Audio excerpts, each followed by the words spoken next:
You try, you really try, you do everything you can, everything you've learned, everything they told you was right. But in the end, it all falls apart again.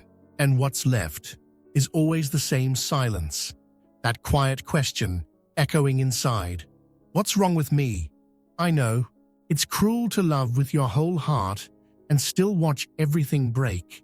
It's like running with wounded feet and still hoping to reach the finish line. You don't give up easily, I know that. But maybe that's what hurts the most. Because the harder you try, the more it feels like it's your fault.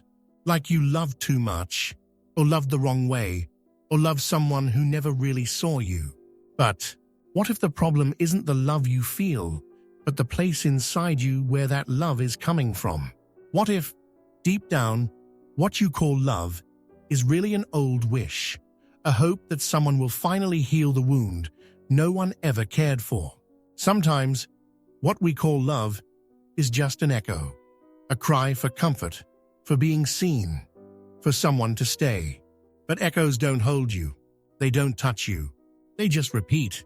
And that's why, even when you give everything, you still feel alone. But it's not because you don't deserve love. Maybe it's just that you're trying to love with a part of you that's still waiting to be loved first. Hi, I'm Noah. This video isn't some big Hollywood production. It's just a way I found to share with you what I learned about myself today through what I've been learning from Carl Jung. Because maybe the moment I'm living through feels a lot like something you're living too. So if something I say here helps you feel a little less alone, just give it a like and subscribe to the channel. That way, YouTube understands that this kind of content matters to you, and it'll start showing you more of it.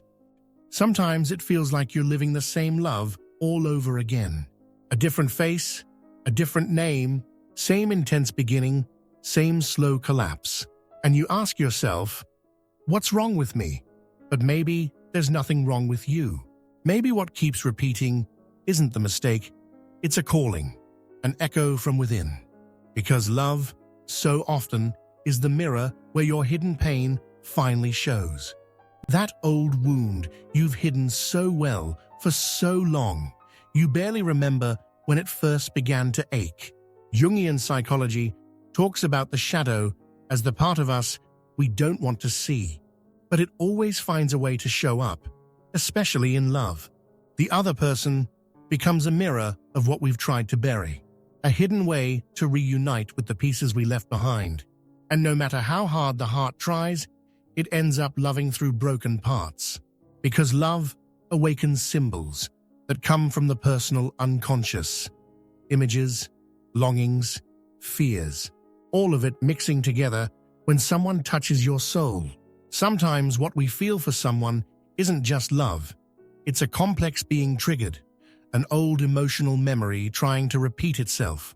That's why, even when you truly want things to work, it feels like something stronger takes over, as if you're trying to fix in the present a story that began long ago. And so the relationship becomes a stage for a deep psychic conflict.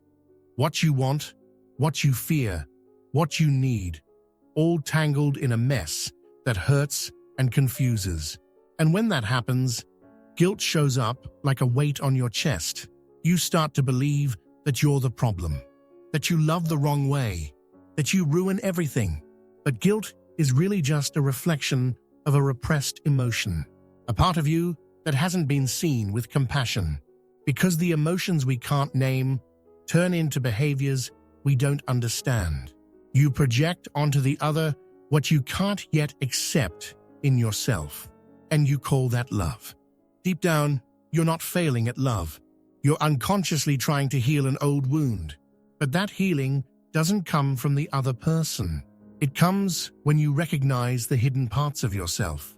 When you realize that your relationships don't fall apart because of a lack of love, but because that love carries unconscious content that hasn't been given a name. And that's where the symbol appears. Love as a mirror, not to judge you, but to reveal you. Psychic reality is that dimension, where the invisible shows up in the tiniest moments. A silence that stings, a sentence that breaks you, a gesture that makes you cry, and you don't even know why. That's not weakness. That's symbolic language. It's your psyche trying to show you something your eyes can't yet see. And maybe that's the purpose of love, to bring to light what's been hidden. Not to hurt you, but to set you free. So the next time you find yourself in that same cycle again, before blaming yourself, breathe. Try to listen to what this story is trying to tell you. Because it's not just another relationship ending. It's a call from the soul. It's the shadow knocking on your door, asking to be seen. And maybe, just by doing that, something inside you will finally begin to heal. Sometimes love feels exhausting. Not the kind of love that flows from within, but this anxious way of giving. Like you're constantly trying to prove you're worth staying for. You try not to disappoint. You try to be light, strong, available. You start ignoring your own pain just to fit what the other person wants. And little by little, you stop being who you are. You put on the right mask, say the right things, even when your heart is screaming that something's wrong. The problem is, that mask gets heavy, and eventually, you can't tell where the act ends and your real self begins. Carl Jung called this the persona, our social face, the one we learn to wear to survive in the world. But when the persona takes over in love, the relationship becomes a performance. You adapt, shrink, disappear, all in exchange for acceptance. And loving like that isn't really love. It's survival. You start hiding your most honest impulses, as if feeling too much were dangerous. Then every sign of rejection feels like an emotional earthquake, because it's not just someone walking away, it's the fear of losing the tiny piece of identity you have left. And this constant effort isn't just physical, it's psychic. It's your ego trying to hold up some perfect ideal that doesn't exist. You want to be the perfect partner, the flawless boyfriend, the one who never complains, never asks for too much. But no one can keep that role up for long. Your body starts sending signals, anxiety, sleeplessness, burnout. Because psychological repression always comes with a cost. And the more you repress the impulses that make you real, the further away you get from a love that could be true. Behind all this effort lives a deep fear, the fear of being rejected for who you really are. So you hide the parts of you that once made someone turn away, the ones you've come to believe are too messy to be loved. And you try to make up for them with gifts, praise, control. But that's not connection, it's protection. And love becomes a quiet war between who you are and who you think you have to be in order to be chosen. The persona isn't the enemy.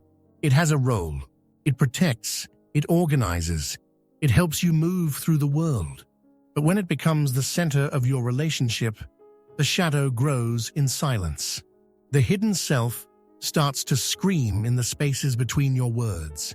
In a loaded silence, a lost look, a sudden urge to run, and not knowing why. These are the internal conflicts you've learned to silence. But real love needs your full presence, and you can't be fully present in a place where only a part of you is allowed. What hurts isn't love. It's loving with fear. It's loving while constantly trying to control the image the other person sees. And that will never bring peace. Because deep down, what you really want is not to be loved for the version of you that performs well, but to be embraced for who you truly are, with all your flaws, depths, and contradictions. And that kind of acceptance begins when you stop hiding from yourself. So if loving someone is making you feel drained, maybe it's not love that's heavy. Maybe it's the mask. And maybe freedom begins the moment you let yourself take it off. Not out of anger, but out of courage. The courage to be whole. The courage to be you. There's a kind of pain that keeps coming back with a new face, but the same storyline. You try to believe this time will be different, but somehow you find yourself stuck in the same cycle. It starts with hope, slips into anxiety, and ends in emptiness. And again, you ask yourself, Why does this always happen to me? But maybe what you call bad luck is actually an old story trying to come to a close, because the psyche repeats what hasn't been understood, and love becomes the stage where your personal myth keeps retelling itself. And if you feel like going a little deeper, I carefully prepared a gift for you. It may look small on the outside, but it goes deep. It was made for those quiet moments when you suddenly notice you're here, but not really present. You're breathing, but not really alive. Inside, you won't find answers or fixes, but you might find a way back. Back to the parts of you that got left behind. Back to the gentle voice you stopped listening to. Back to your true self. The one that still remembers who you are. Not a better version of yourself. Not a new version of yourself. Just a whole version of yourself. You'll find the link to your gift right there in the pinned comment. So, if your soul is tired of moving through life without really feeling it, if your soul is tired of waking up and not knowing why, click the link now. Carl Jung said the collective unconscious is like a deep memory shared by all of humanity, and within it live the archetypes, primordial images that shape our deepest experiences. In relationships, these archetypes show up disguised as attraction, fear, expectation. You don't choose only with your heart, you choose with your soul. And often, the soul chooses to relive, to repeat, to reenact an archetypal pattern that may not even be entirely yours, but shows up because it wants to be seen. These patterns aren't logical, they're symbolic, and you usually don't realize you're inside one until you're already hurt, when you've given too much, when you've lost yourself trying to fix something that was never yours to carry. The cycle of repetition is part of a symbolic process. It shows that something inside you remains unintegrated, something that needs acknowledgement. It's the unconscious saying, "This isn't over yet. It still needs healing." And that healing won't come from another person. It starts from within. From the moment you recognize the deeper roots of your pain, the compulsion to repeat may seem irrational, but it has a purpose. It's how the psyche tries to turn trauma into learning.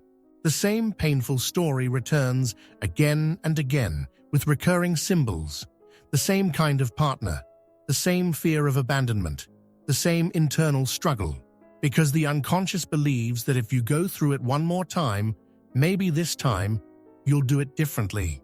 But doing it differently takes something hard. Stopping, listening, facing the pain as a message, not as punishment. You're not doomed to repeat forever. But you can't force your way out either. The cycle begins to break when you realize that the kind of love you've been living carries within it an ancient script, a personal myth that wants to be rewritten with awareness. And to do that, you have to enter the unknown. Let go of certainty. Face the fear of change, because repetition feels safe. But change is sacred. There's no map for this, only courage. The courage to trust that the psyche has its own language, that the heart doesn't always get it wrong. Sometimes it just speaks in symbols. And maybe your relationships aren't a series of failures, but chapters in an archetypal story, trying to resolve itself within you. What hurts gets repeated, but what is seen can finally be transformed. You try to stay calm, pretend it didn't bother you, swallow it down, smile, but inside, something's boiling. A knot in your stomach, a lump in your throat, a tightness in your chest. The anger rises, but you don't let it out, because you learned that feeling angry is wrong, that people who love don't get upset, that complaining pushes others away, so you keep pushing it down. What you really wanted to scream. But emotions you deny don't disappear. They shift into silence that hurts, into control disguised as care, into sabotage disguised as protection. Jungian psychology sees anger as a vital part of the psyche, an energy that, when repressed, turns into shadow. Because denying your anger doesn't erase the conflict, it just hides it. And the more you hide it, the more it finds other ways to show up. Sometimes through sudden outbursts, other times through constant coldness. Because underneath, anger is trying to say something. It comes when something inside you has been hurt, when your boundaries been crossed, when your truth's been ignored. It's not the problem, it's the signal. But the ego ideal, that image of who you think you should be, won't allow cracks. It tells you to be patient, understanding, mature. So when you feel anger, you feel guilty, and that guilt pushes the anger even deeper. It turns into tension, into stiffness, into anxiety. And what was once a legitimate feeling becomes unconscious behavior, jealousy without reason, distance without explanation, small acts of sabotage that slowly tear apart what you were trying so hard to make work. You don't feel angry because you're a bad person. You feel angry because you're human. But we've learned to believe that anger means we're ungrateful, unstable, unsafe. So we repress it, but every repressed emotion becomes a symptom. It turns into actions we don't understand. And love becomes a silent battlefield, where you try to control the other person because you can't express what you feel, where you stay quiet to keep the peace, but collect resentment that eventually spills over and drowns everything. The shadow grows in these unspoken spaces, in these unconscious impulses you try to hide. But the body feels it, the soul feels it, and the relationship feels it too. The anger you don't want to admit begins shaping how you love. And without realizing it, you start sabotaging the connection, not because you don't love, but because you're tired of repressing. The inner conflict between who you are and who you pretend to be begins to crack from within. Feeling anger doesn't mean you're out of control. It means there's a part of you that needs your attention. When you welcome that part, anger stops being a threat and becomes a compass. It points to what needs a boundary, what needs a voice, what needs you, because anger, when accepted, becomes a force for transformation. And maybe all it's trying to say is, I deserve space here too. Sometimes something about the other person bothers you in a strange way, an exaggerated way, a kind of anger that feels bigger than the situation, a discomfort that won't go away. Maybe it's jealousy that appears out of nowhere, or admiration that turns into dependence, and you wonder why you feel it so deeply, why that behavior, that tone, that little detail shakes you so much. Maybe it's because it's not just about them. Maybe what hits you so hard is actually a part of yourself you can't see or don't want to accept. Carl Jung called this projection. It's an unconscious mechanism where you place onto others what you can't bear to see in yourself. It could be a repressed trait, a hidden emotion, an old wound, and suddenly the relationship becomes a mirror. Everything you haven't faced within shows up out there in the form of irritation, idealization, or criticism, and the connection loses its authenticity because you're not really relating to the other person. You're relating to the image your psyche projected onto them. That's how the shadow shows up. Indirectly, symbolically, it reveals itself in your strongest reactions, in what you judge too harshly, in what you desire too intensely. Because what's been repressed doesn't die, it just shifts. The emotion you didn't let live inside finds a body outside to express itself through. And then you confuse the other person with your own unresolved pain, or with a desire you never allowed yourself to feel. And you love or hate with a force that doesn't make sense. Psychological projection isn't a mistake, it's a request, an unconscious attempt to bring rejected parts into the light. Every person who triggers you, touches you, or throws you off balance might be revealing a part of yourself that still needs your attention. The problem is, when you're not aware of that, you blame the other person for something that belongs to you. You expect them to heal what you haven't even named, or you fight them over feelings that were born long before they ever arrived. That's why some relationships are so hard to let go of, even when they hurt, because they aren't just about love. They're also living mirrors of your psyche. The other person, without knowing it, holds a piece of you that got lost, and you cling to them like you're trying to find yourself again. But that reconnection doesn't happen outside. It happens within. The moment you stop pointing fingers and start listening to what the pain is trying to tell you. When you understand this, judgment turns into curiosity, guilt softens into compassion, and the relationship stops being a projection field and becomes a space for genuine connection. Because in the end, the greatest freedom is being able to look at someone and say, I see you as you are, and now I can see a bit more of myself too. Some love doesn't come from the present. It comes from a much older place inside you, a place that misses, that longs for comfort, that wants to be seen. And when someone looks at you a certain way, it feels like something lights up inside, as if that forgotten part of you is finally being called by name. But sometimes, the one falling in love isn't the adult, it's the child, the one who waited too long for affection, who learned to do anything not to be abandoned, and now, without realizing it, tries to save itself through love. Jungian psychology calls this a complex, a cluster of emotions, memories, and images organized around a wound. And childhood complexes quietly shape our relationships. You cling not because you love, but because you're afraid. You idealize not because you truly believe in the other person, but because you need them to fill a space that's been empty for a long time. A place of mother, a place of father, a symbol of safety, of belonging, of unconditional love. But your partner wasn't meant to fill that role. And when you expect them to, frustration follows, because no love in the present can fill the hole of a past absence. The inner child doesn't want partnership. It wants salvation.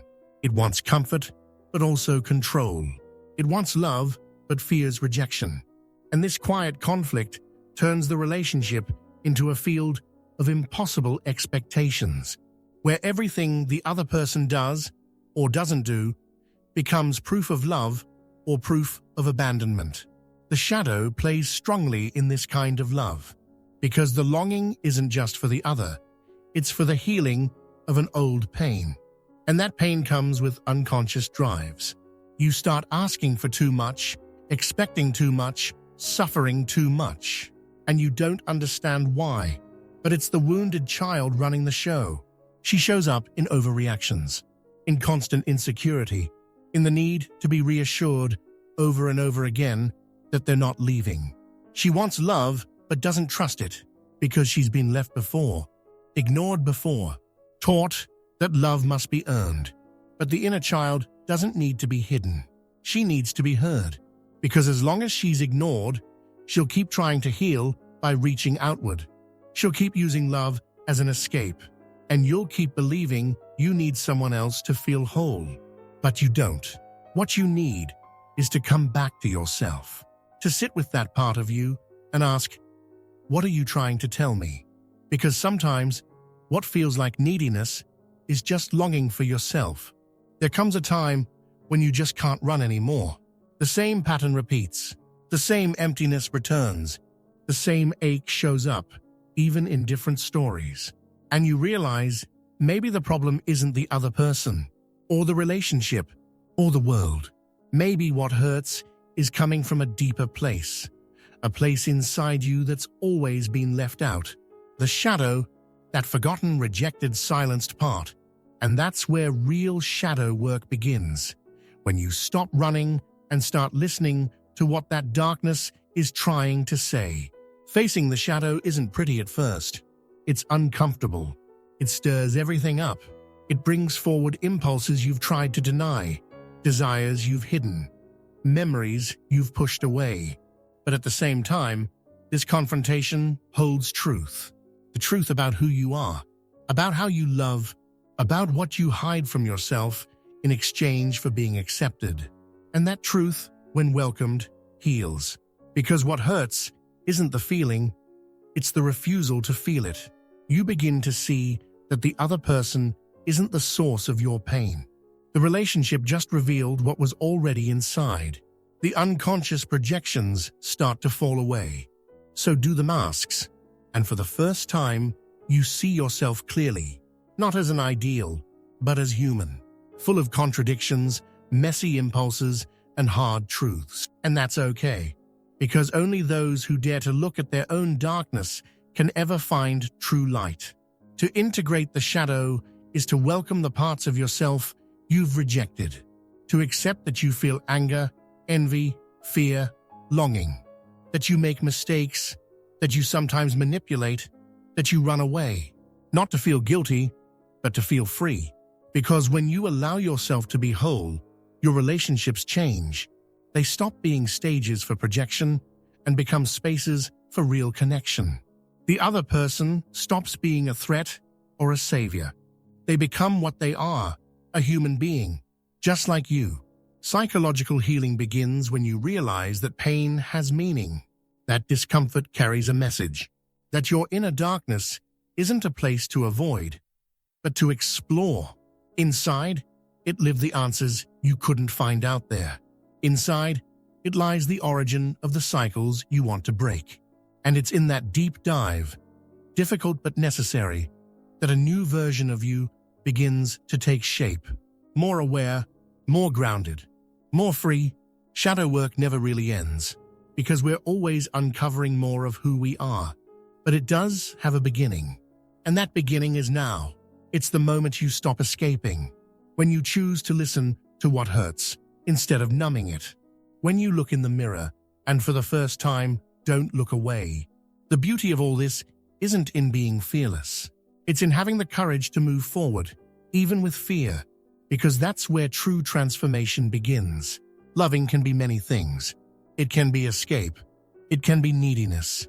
It can be confusion, but it can also be alchemy, a symbolic process where all the opposites within you slowly begin to meet, where pain becomes awareness, where the wound becomes a path, and the relationship stops being a place to fill a void and becomes a mirror of your psychic wholeness. The other person is no longer a savior or an enemy. They become what they've always been, a reflection of your own inner journey. Jungian psychology calls this individuation, a process of becoming whole, not perfect, of integrating what was once divided, of seeing in the relationship not just a chance for pleasure, but a space for healing. Because once the shadow is integrated, love stops being a field of projection and becomes a space of revelation. And then, instead of running from what the other awakens in you, you begin to welcome it, to listen, to be grateful, because every connection becomes a chance to know yourself more deeply.